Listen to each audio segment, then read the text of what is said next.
Today I introduced for first reading Bill 36, an act to enhance off-highway vehicle safety.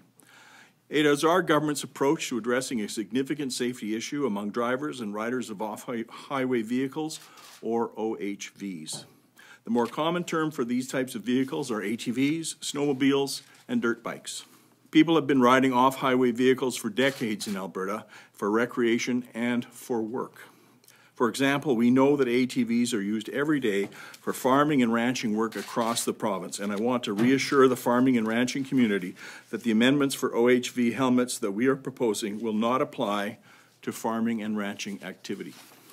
While our government recommends that anyone riding on an OHV in any place and for any purpose should wear a helmet, the helmet requirement will only apply to people riding on public land, and it does not include private land or First Nation and Métis settlement lands. If Bill 36 passes, the new law requiring helmets for OHV users would go into effect in May of 2017, and it would have accompanying regulations in place by that date.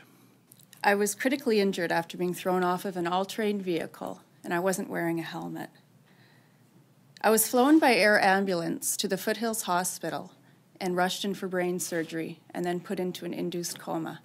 The best case scenario, they told my family, was that I'd require assisted living the rest of my life and I'd have a general awareness of my surroundings.